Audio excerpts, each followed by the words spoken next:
talked about last This is my, time. this is a gym. So- And he puts the lift in the middle of the night. So I We went have a new way of talking about angles. And so these we are going to call radians. So if we look at a circle centered at the origin, then if we travel along this circle one radius length, then that angle that we form, that angle that the terminal side intercepts that arc, that we say is an angle of 1 radian. So our definition is that an angle in radians is going to be the arc length over the radius.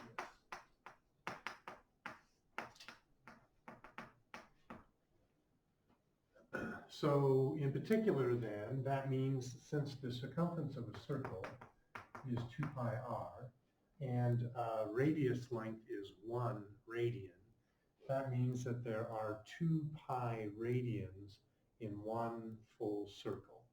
So that means there's an equivalence between radians and degrees that is 2 pi is equal to 360 degrees. Remember, a radian now is going to be a unitless measure of an angle.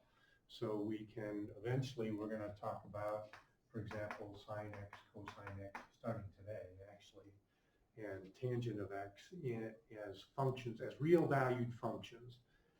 We'll put in the angle as a radian, which is going to make it just a real number, and then we'll get out a real number as well. So that means that if we divide, we get that we can convert from degrees to radians by multiplying by pi over 180, and we can convert from radians to degrees by multiplying by 180 over pi. So for example, if we have an angle that is 70 degrees and we want to convert that to radians, and we will multiply by the appropriate unit factor, the thing that will cancel degrees and get us to radians. So we will multiply by the pi over 180. So then the degrees will cancel. It will have no units at all. And we can say 10 goes into there, 7 times into there, 18. And so we get 7 pi over 18 radians is the equivalent of a 70-degree angle. Likewise, if we get something like, say, 2 radians, and we want to convert that to degrees, then we will multiply this by 180, which will introduce degrees to that, and we'll get whatever that is, 360 divided by pi degrees, and that would have to become a calculator problem, so it'd be some goofy decimal kind of thing there. We get a nice measure of arc length from radians. So in general, if we wanted to talk about arc length, it's kind of awkward, or it's a process, I guess, when we have an angle in degrees. So if we have an angle that is, say, 60 degrees, and we have a radius that is, say, 12 centimeters, then S is given for arc length. Then what we'd have to do is say, well, what fraction of the whole circle is 60 degrees? Well, it's going to be 60 over 360 is that fraction of a circle that is, which is 1/6. And then times the whole circumference, which is the distance all the way around the circle. And in our case, the 2 pi r would be 24 pi. Is that okay? And so then we could say, oh, that's going to be 4 pi centimeters. So that's how we do it in degrees. Does that make sense? Well, it's really nice when we have it in radians, because remember, our angle in radians is by definition arc length over radius. So that means if we solve for the arc length, we get that the arc length is just our angle in radians radians times the radius. So if I say we have an angle, and that angle is, say, 3 pi over 4, and the radius of our circle is 8 inches, then to get the arc length, what's the length of the angle formed by that, intercepted by that angle, we just take the angle times the radius. And so we could cancel there and get 6 pi inches. And that's, arc length? That's an arc length, yep. So, yep. So if we imagine here's our circle, it's got a radius of 8 inches. So that's going to be 8 inches. And then 3 pi over 4, we want to start thinking of, this is 1 whole pi is a semicircle. 1 whole pi is a semicircle. So this is half pi and a 4th pi. So we have a 4th pi, 2/4 pi, 3/4 pi. So if we traveled along there, so there's an arc length of 3 pi over 4, an angle of 3 pi over 4, and the length of that would be 6 pi inches.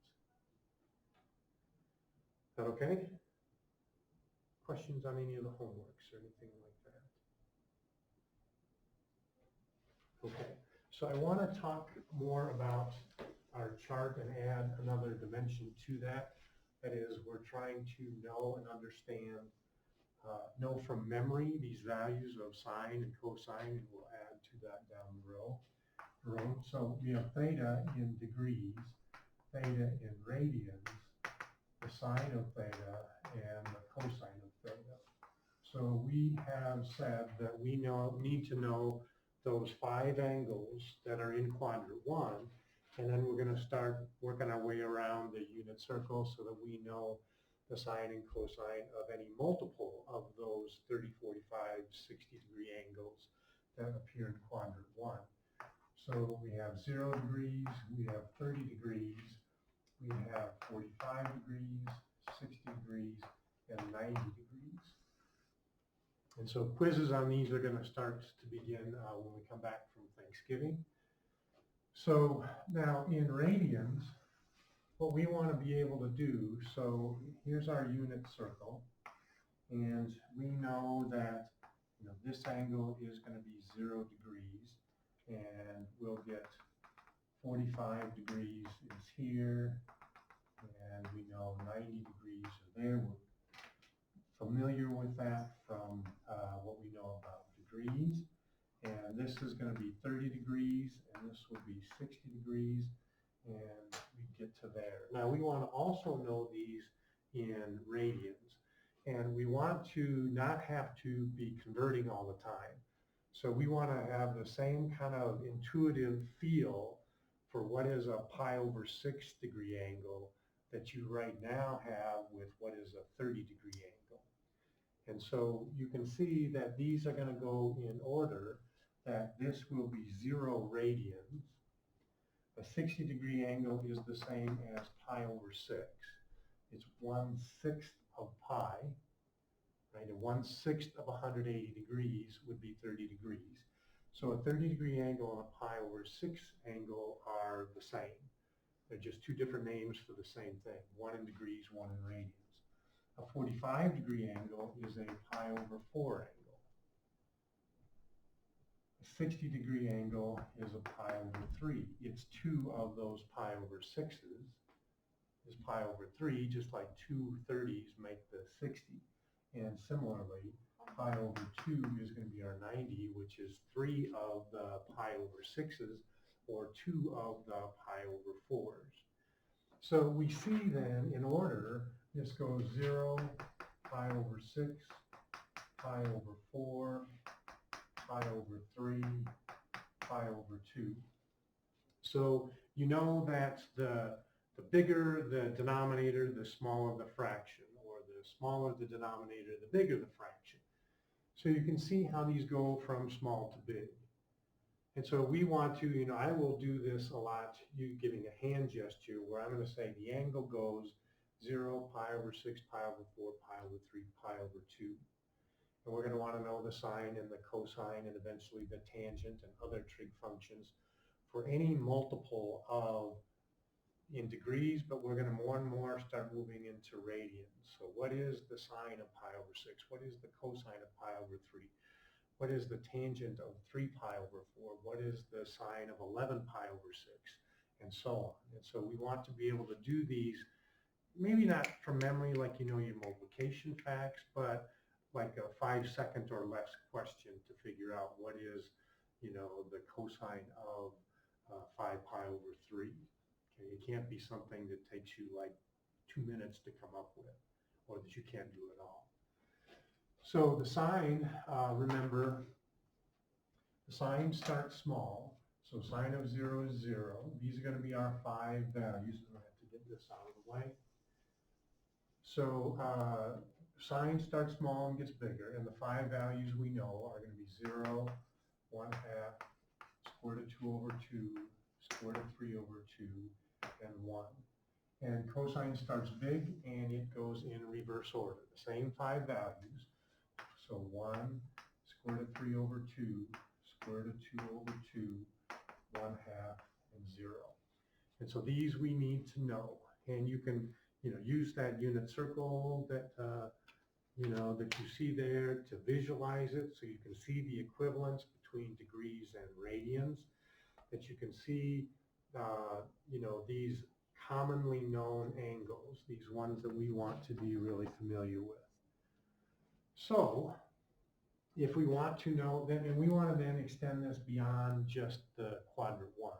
So we want to be able to do that anywhere on the circle. So if we want to know, for example, what is the sine of, let's say, 11 pi over 6. So what we can start to do, the way to think of this, or the way I think of it, is, you know, either that this is 1 5/6 pi, or that we know that 2 pi all the way around the circle would be 12/6 pi. So if we go to 12/6 pi, that takes us around here, back up 1/6 pi, means we're going to be 1 pi over 6 short of a full circle. So 330 degrees. But let's not even think in terms of degrees. You're right, it would be 330 degrees. And sometimes that's the question that we're going to be asked, is what's the conversion? But what we want to know here is the sine of that. And so what we'd like to be able to do is come up with this without having to convert into degrees and then solve it in degrees, but just to know it in radians. So if we can see that this reference angle, the angle that this makes with the x-axis, is pi over 6, then that puts us back into quadrant 1. So now we can think about what is the sine of pi over 6. And so hopefully the thinking will go, let's see, we go 0, pi over 6 is the first one up. That's that first angle, one click. And sine we know starts small and gets bigger. So it's going to be 0, 1/2. So the sine of pi over 6 is 1/2. Now that's the quadrant 1 angle. So we know it's going to be 1/2. But because 11 pi over 6 is in quadrant 4, sine in quadrant 4 is going to be negative. And so we'll say it's going to be negative 1/2.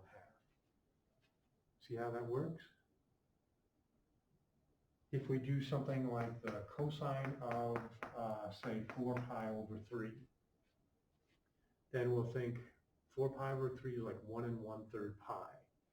And so that's going to be, here's 1 pi is that semicircle. And then another 1/3 pi is going to put us down here into quadrant 3. You with me? The reference angle, that angle that our angle makes with the nearest x-axis, always x-axis, that reference angle is going to be, 45 degrees. I don't want degrees, talk to me in radians. 1/3. So this is 1 1/3 pi. So Yeah. there's 1 whole pi, and then 1 1/3 of a pi. Oh, pi over 4. Pi over 4. 3. 3. Oh, yeah. So okay, so this is 3/3 pi. Yeah, sorry. And then 1 more. So that's pi over 3.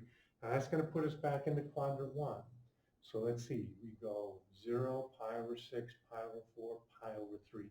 It's like 4 clicks up.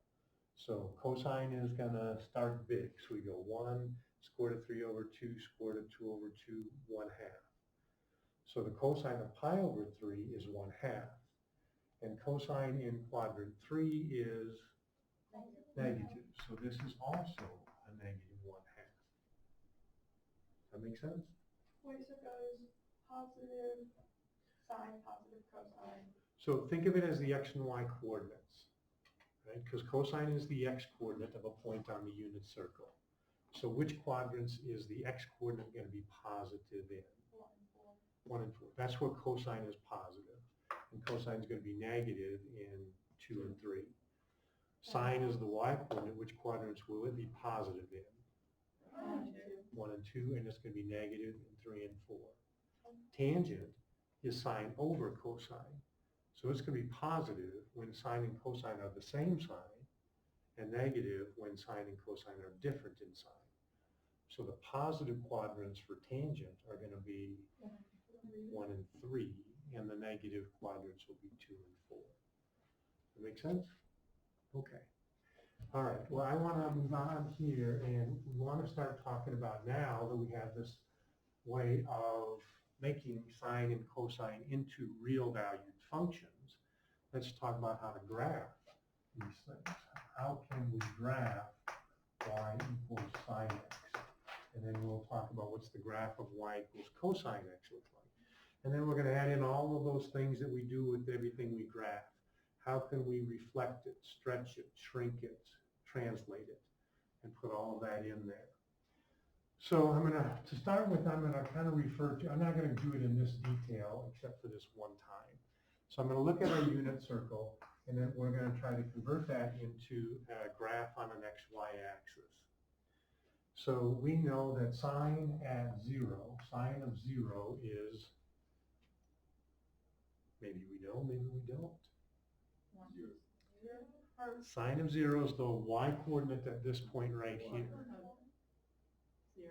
0. So sine of 0 is Oh, 0. Lord. Oh. That was hard. This may take longer than I thought.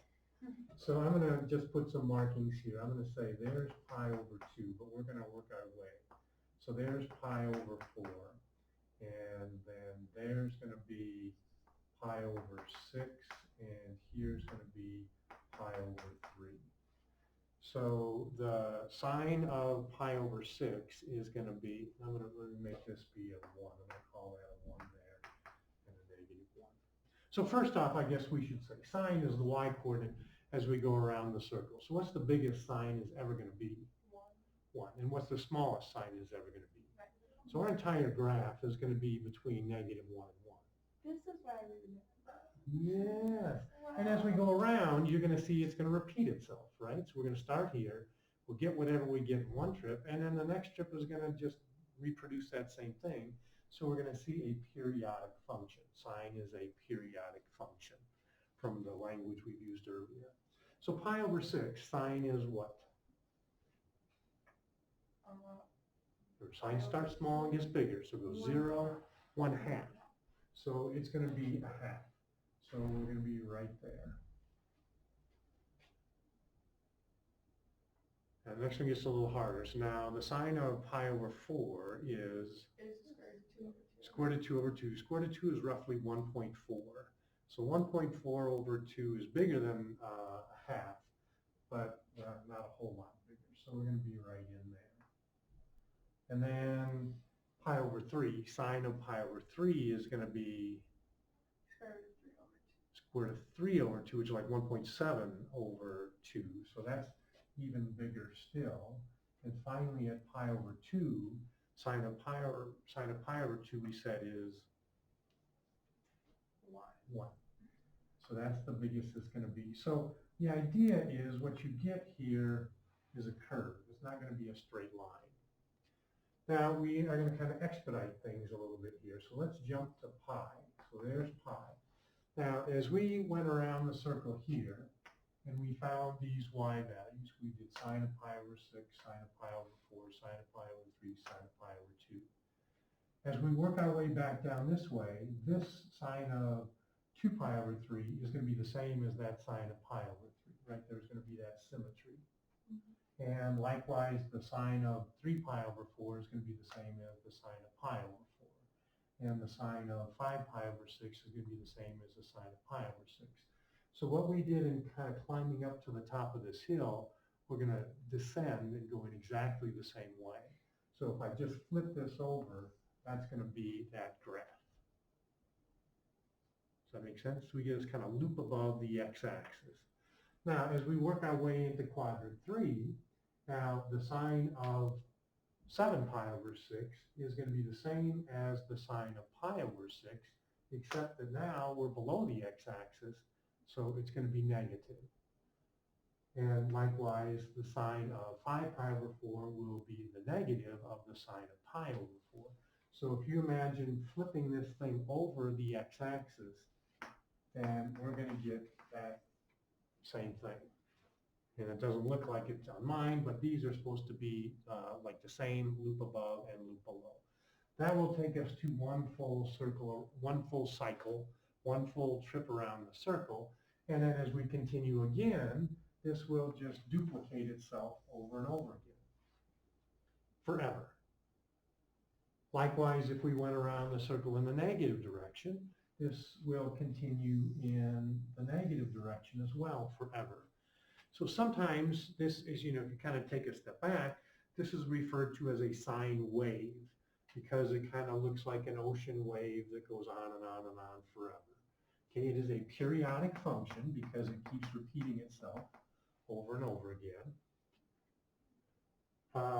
We can say that its period, so its fundamental period, that the horizontal distance we travel for it to complete everything that it's going to do. Taking notes here on something somewhere. So the fundamental period here is going to be how far do we go horizontally? 2 pi? Yeah, it's going to be 2 pi. So this is going to be, we'll call this our natural period or fundamental period, because we're going to stretch it and shrink it here in a little bit. So we'll change that. But just the basic sine function is going to have a period of 2 pi. We have talked about amplitude. So remember, amplitude is the maximum minus the minimum divided by 2. So the maximum minus the minimum divided by 2. So the biggest it ever is, the biggest y value it ever is, and the smallest it ever is negative 1. And so that's going to be 1. So it has an amplitude of 1 before we start stretching and shrinking it. And then we have talked about the midline. That is that line that cuts this thing in half is going to be, for us, and our book makes more of an issue of this, it's y equals 0. So what I'm going to do, the words I'm going to use, because we're going to compare and contrast this with a cosine curve. So we have this, the middle of the graph, the highest point, the middle, the lowest point, and so on. I'm going to say a sine curve starts in the middle. Okay, so it's going to start right there in the middle of the graph, halfway between the highest point and the lowest point, which is going to be different than a cosine curve. So a sine curve starts in the middle, and I'll talk about doing this loop above, loop below thing. Okay, and that's going to be, this is one cycle or one period, okay, when we do the loop above, loop below. We travel along there for 2 pi.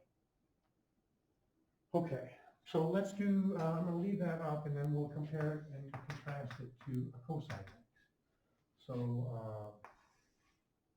if we do something like that, and again, we're going to put, let me see if I can kind of mark these in the same places so we get a decent comparison. And I'm going to mark pi over 2 and 3 pi over 2 on there as well. So what we do is we don't try to graph it in the detail that I talked about on the very first one. Instead, what we're going to look for are where are the points where we're going to get this, the middle, where's it going to be 0, where's it going to be 1, where's it going to be 0 again, and negative 1. We're just going to plot those points and then know that we're going to connect it with a curve. So these points occur every fourth of a period. right? So the points where we're interested are going to be at these places right here, which are a fourth of the way around the circle. So at 0, what is the cosine of 0? It's 1. So I will use the words that a cosine starts big. It's going to start at its highest value. The cosine of pi over 2 is good, 0. So now we're to the middle. The cosine of pi is negative 1. So now we're down to a low point, the lowest the cosine is ever going to be. The cosine of 3 pi over 2 is going to be 0. So we're back to the middle. And the cosine of 2 pi is going to be back to where we started, to a high point of 1. And so we are going to connect this with that same kind of curve. And again, remember this goes on and on and on forever as well. And so we see that they look, I mean, the curves are identical. They're exactly the same size and shape, but they are just translations of each other, right? So if you, I mean, either way you look at it, if you took this cosine curve and slid it over to the right pi over 2, it would be a perfect fit for the cosine, for the sine curve. Or if you grab that sine curve and pushed it back a pi over 2, it would fit exactly onto the cosine curve. So as we saw with the sine curve, the period is going to be 2 pi, and the amplitude is still going to be 1, and the midline is still going to be 0. But I'm going to use the words that a cosine starts big. It's going to start at a high point. And then we just hit, now I'm going to call these 4 places here. We're going to, when we plot these graphs, we're going to just look for the value of the sine and the cosine at these intervals that will align themselves with where the circle crosses the x and y axis. I'm going to call those critical points, but that's a Mr. Street made up name. That's not generally exciting. It hasn't caught on yet with the rest of the world yet. He's a Okay. trendsetter, guys. Exactly. Okay. Questions on that so far? Now, and these have real life applications. If you're a musician or something, you know that the sound travels in waves. The sound waves are exactly sine and cosine curves. And so depending on how much they are shrunk or stretched, vertically and horizontally, you get different pitches.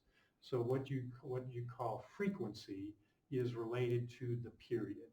So a higher frequency sound has a shorter period sine or cosine curve. And a lower pitched sound has a longer or a stretched out horizontally period there. Can I talk about this in chemistry? Yeah. Could you technically rewrite cosine as sine of x plus pi over 2? What it would be, yes, you could. So it would be y is equal to, remember to translate this, we want to move this to the right. We would say cosine of x minus pi over 2. That's going to be our horizontal translation.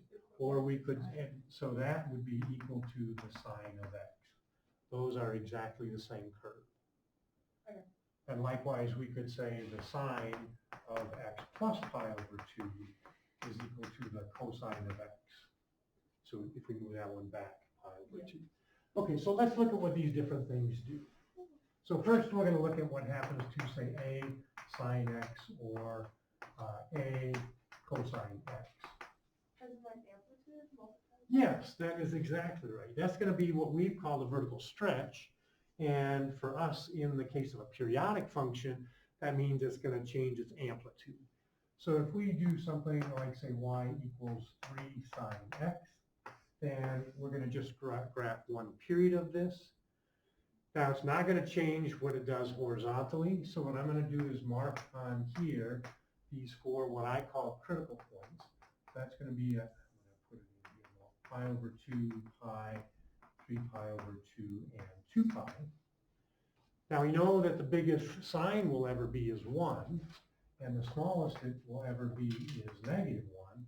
But then that in turn is going to get multiplied by 3, which means that the largest it's going to be is going to now get stretched to a positive 3, and down as low as a negative 3. Does that make sense?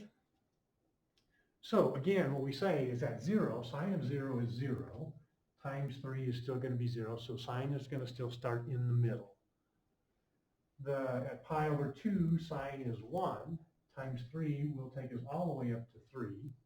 So now the high point has been moved up to 3. At pi, sine of pi is 0, times 3 is 0 still. At 3 pi over 2, sine is negative 1, times 3 will take us all the way down to negative 3. And at 2 pi, we're back to 0, and times anything is still 0. So we get that same sine curve shape, that kind of loop above, loop below, but it's been stretched vertically. If we do something like, say, y equals negative 1/2 cosine x, so again, we're going to look at those 4 important values, pi over 2, pi, 3 pi over 2, and 2 pi. Now, normally, sine and cosine have a maximum value of 1 and a minimum value of negative 1. Now, this is going to get multiplied by 1/2, so this is going to be shrunk vertically. So we're going to compress this. We're going to make it less tall and less small. And the negative is going to do what?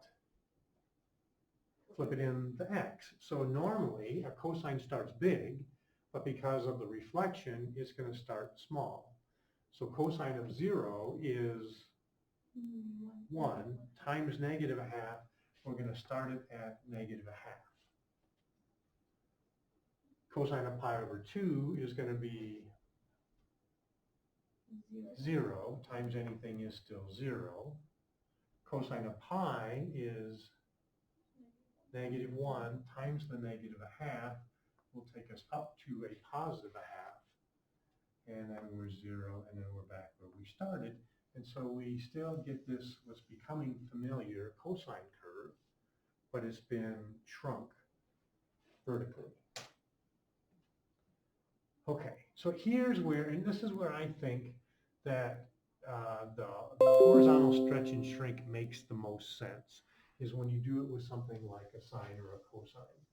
And so if we do, look at now, y equals the sine of bx, or y equals the cosine of bx, then we can see this stretching or shrinking a little more clearly. So let's look at, say, y is equal to the sine of 2x to start with. So this is going to affect us horizontally, but not vertically. So it's still going to get a high of 1 and a low of negative 1. Now normally, we would say we're going to go pi over 2, pi, 3 pi over 2, 2 pi. Now, what we think of here is when you plug in 0 for x, the sine of 2 times 0 is the sine of 0, and the sine of 0 is 0. Now, we know that the sine of pi over 2 is 1, but the x value we have to choose to make this be a pi over 2 is going to be pi over 4. Because 2 times pi over 4 is pi over 2, and the sine of pi over 2 will take us up to 1. With me there? So sine of 2 times pi over 4 will become the sine of pi over 2, which is going to take us to 1. So at pi over 4, we're going to be up to 1. So that's happening quicker. Right? It's shrinking it horizontally, or I like to think of it as we're speeding this thing up. We know that the sine of pi is 0. The x value we have to choose to make 2 times x be pi is going to be pi over 2. And so that's where we're going to get to 0. And similarly, at 3 pi over 4, we're now going to be down to negative 1. And by the time we get to pi, we have completed one full cycle. And if we continue all the way out to 2 pi, we're going to see that we get 2 complete cycles in that same horizontal distance that previously, with just a plain sine curve, would have taken us 1 complete cycle. And so this is where I think the analogy of thinking of this as time, to me, makes sense, because it speeds everything up. Instead of our original sine curve that, took a full horizontal distance of 2 pi to complete 1 full cycle, we now, with the 2x, we speed it up and we get 2 full cycles in. So our period is going to be here, what? Pi. And so in general, what we're going to do for the period is we're going to take our natural period divided by the absolute value of b. So our period's always going to be positive. So if b was negative, then we wouldn't worry about that in terms of determining the period. So in our case, we see it's 2 pi divided by 2. So our period is going to be pi. And what I'm going to talk about is, again, this is a Mr. Street made up term here. The CPs, or critical points here, are going to be where we're going to put our tick marks. And it's always going to be our period divided by 4. So since our period was pi, we're going to put our tick marks every pi over 4. That's where we're going to get the middle, high, middle, low, middle stuff going on. Okay? So if we do y is equal to, let's put in a little bit of everything here. We'll say 2 cosine of 1/2 x. So let's determine first what is our period. So our period is going to be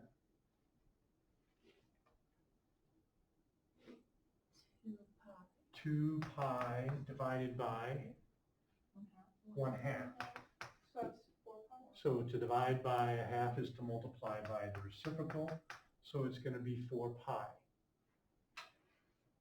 Okay. And what I'm going to call critical points, this is the spacing between our tick marks here, is going to be our actual period divided by 4. So that means we're going to put our tick marks every pi. Our amplitude is going to be always, and I don't know if I said this, it's the absolute value of A.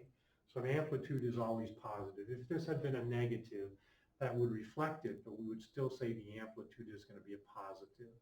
So our amplitude here is going to be 2. Okay? So when we go to graph this, we're going to put our tick marks every pi.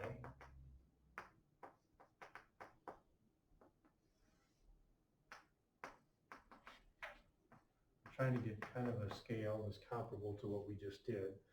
Otherwise, every graph looks the same. We're going to go to a high of 2 and a low of -2. Is that okay? Now, cosine starts big. So at 0, we're going to be at 1, 2, all the way up to 2 because of our vertical stretch. Is that okay? At pi, we're going to be at back to 0, to the middle. So we always go, high, middle, low, middle, high. We never skip any of those. So when you're starting out, sometimes people will go from a high all the way to a low. That'll never happen. Then from the middle, we'll go all the way down to -2, then back to the middle, and finishing up high again. And we'll try to make this a gentle curve. So no sharp corners, no straight lines. It's going to be a cosine curve. Okay? And maybe I should have mentioned here too, the whole odd even thing. So if we look at our standard sine curve, so our standard sine curve is going to look something like this. There's our basic kind of parent function for a sine curve. And if we look at our basic cosine curve, so our cosine curve is going to look like this. So you remember we talked about odd and even functions. So an even function, I think, is easier to remember. What's true about an even function? Zeros, like it always goes through like 0, 0. Not necessarily going through 0, 0, but it has to be symmetric with, think like y equals x squared, x to an even power. It has symmetry with respect to the y-axis. So even though this is infinite, if you flip this cosine curve in the y-axis, it looks exactly the same. So a cosine curve is an even function. The odd ones are harder to keep straight. An odd function has what characteristic graphically?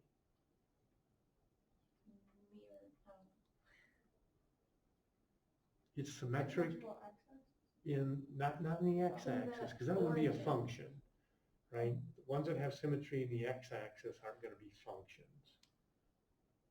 But it has symmetry in the origin. So this is one, if there's two ways to think of it. If you put your pencil on the origin and you turn your paper 180 degrees and it looks identical, that's an odd function. Or another way of thinking of it, if you double reflect. So a reflection in the x is the same as a reflection in the y. That might be a little easier to see, but a sine function is an odd function. Okay? Okay, so let's add some more twists and turns here.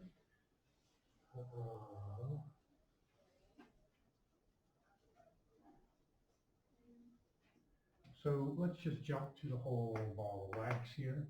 Let's do something like, say, 3 sine. So I'm going to first give you one that's in factored form, because this is easier to separate out the effects of the horizontal versus the translation.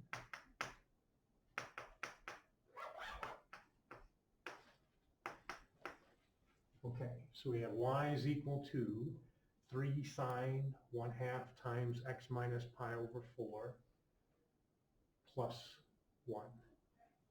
So what is our period here going to be? 2 pi over 1/2. Yes, the thing that's multiplying x, which is going to be 4 pi. So we're going to say our critical points, our tick marks, are going to be spaced Pi apart. every pi apart. Good. Our amplitude is going to be 3. We okay with that? Now, here's a suggestion. This is something, so here's our xy axis. Now, for the sine curve here, the midline, where's the middle of the graph going to end up? Because now we got a translation. Where is it? 0 still. Because you're going to be at 1. Because of the plus 1, it would be at 0, but then everything is going to get moved up 1. So that's going to make our midline be 1. I'm just going to put a dotted line there to serve as a guide so I don't get lost in plotting all these points. Now the amplitude we said was 3, so that means from our midline, we're going to go up 3 to the highest point on the graph. And I'm going to put a little guideline there as well. You don't have to do this, but sometimes it makes sure you don't start plotting points on the wrong horizontal line. I'm going to go down 3, 1, 2, 3. That's going to put us at -2. So there's like the lowest the graph will ever be. Is that okay? Now, we know that a sine starts, we said, high, middle, or low? Middle. But for us, normally, for a sine curve, the middle is going to be right at the origin. But this has been translated. So it's been translated up 1. What has it been translated horizontally? Plus Pi over 4 to the right. Easy for you to say. So my first tick mark is going to be at pi over 4. I'm going to write it down here so I know that's out of the fray. So there's where we're going to start, and our tick marks are going to be every pi. So from pi over 4, I'm going to try to measure this out a little bit. The next tick mark is going to be 5 pi. good. Pi over 4 plus 1 pi, which is 4 fourths, is going to make that be 5 pi over 4. Are you with me there? And then I'm going to get another one. So that is going to be at what? 9 pi over 4, because we're adding another 4 fourths pi, because that's 1 pi. Now, we're going to keep doing this until we have 5 of these labeled, because every fourth of a period, but we want beginning and end. So the next one is going to be 13 pi over 4, and then our ending one is going to be 17 pi over 4. So 1, 2, 3, 4, 5. I'm going to need that for one full period. Okay, so the cosine, let's see, sine is going to start in the middle, but our middle has been translated to up 1. Does that make sense? And this is why I think the dotted line guidelines kind of help. It's not on the x-axis, it's up there at 1. Then we're going to go up to a high point next, at the next critical point, back to the middle, which remember is at y equals 1, down to a low point, which is down there at -2, and back to the middle, and that's going to be at y equals 1. And so our curve, our sine curve, is wrapping around that horizontal line y equals 1. And there is our result. Fancy. Pretty fancy indeed, isn't it? Pretty cool. Okay, let's look at another one. And let's do a cosine curve. Let's do y equals a -2 cosine of. Now this one I'm not going to give to you factored. So I'm going to call this pi over 4x plus pi over 4. And then we'll go a -1. So this one, different than the one I just gave you, inside the cosine curve it has not been factored. So that's what we want to do first, because we want to be able to separate out what's going to be our horizontal stretch or shrink from what's going to be the translation. Right now that's not easy to see. So we're going to factor out of there the pi over 4. And when we do, that will leave behind x plus 1. There you go. Okay? So let's see, what is our period? Our period is going to be our natural period, 2 pi, divided by here, pi over 4. So that's going to become just 8. Right, no pi's at all, just 8. And that's going to make our critical points, our tick marks, are going to get spaced by 2. Good, so our period divided by 2. Our amplitude is going to be 2. So it's the absolute value of that -2 in front. So our amplitude's always positive, a period's always positive.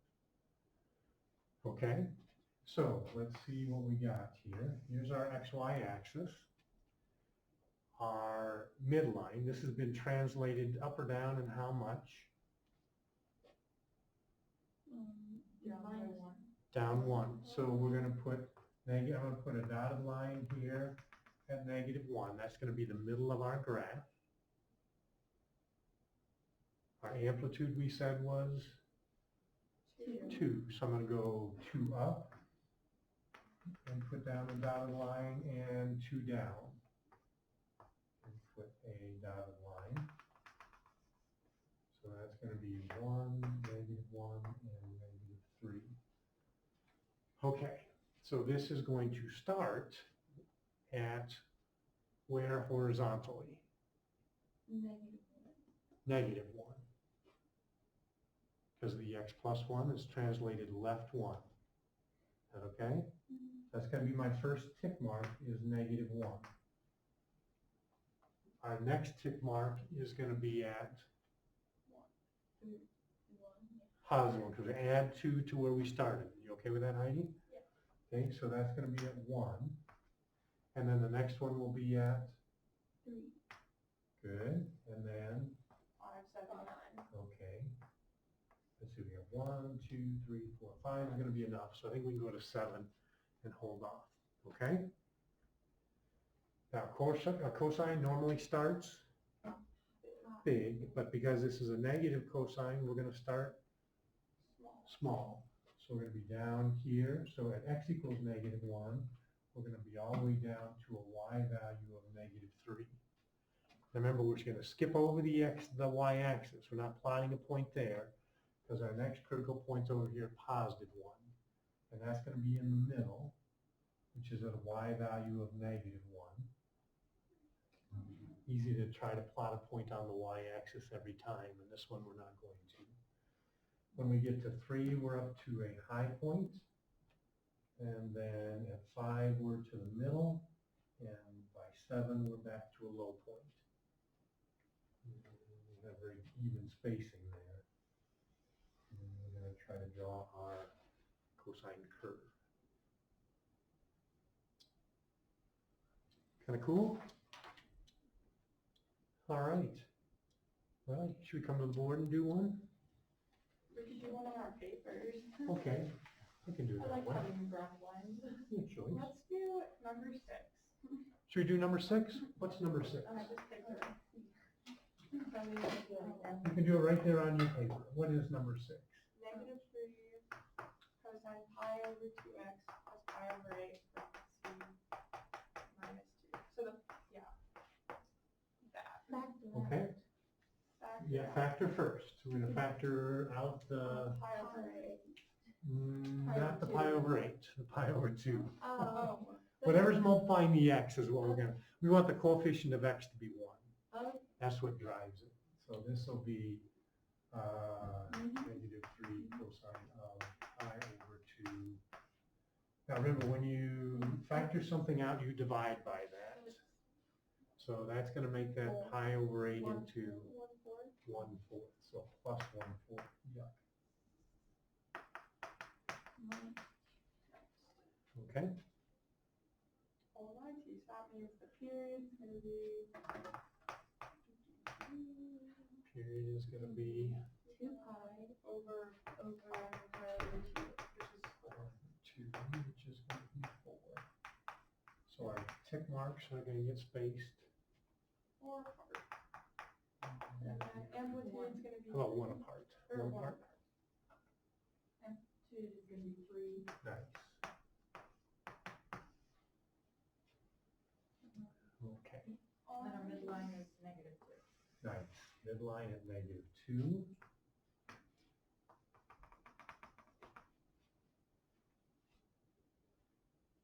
Okay then. Alright. Oh, I'm going to go to. Is that the midline down there? Because of the -2 there. Gotta move my graph down a little bit. Didn't plan that well, huh? And how about the high line and the low one? Where are they gonna be? My line would be 0, 1. Or 1, yeah. Yeah, Yeah, 1. and then low line would be -5.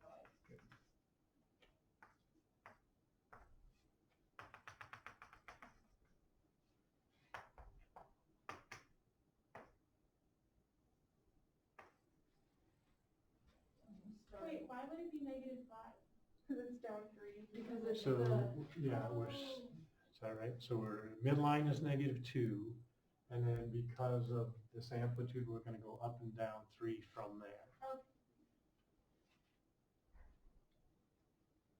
And Okay. then First tick mark at, -1/4. okay. Next one at, 3/4. you want to practice with our fractions. Always a scary thing. 7/4. Good. 11/4. Add 4, I know this is. 11/4. Oh, 15/4. I have the graph too, so I have to go all the way up. and it's a negative cosine, where are we going to start? -5. Oh, never mind. Go ahead. I couldn't do less. Arithmetic, I think you've done lots of math. I was gonna say that it's uneven because, like, to get from 3 to 7, you only add 3. That's wrong. That's how it See goes. the error of though, that thinking. Toodles, have a nice Thanksgiving. All right, you too. Happy Thanksgiving break, everyone. Yeah. Except today's the first day of the What do you holiday. say? Yeah, you know, the other 6 too.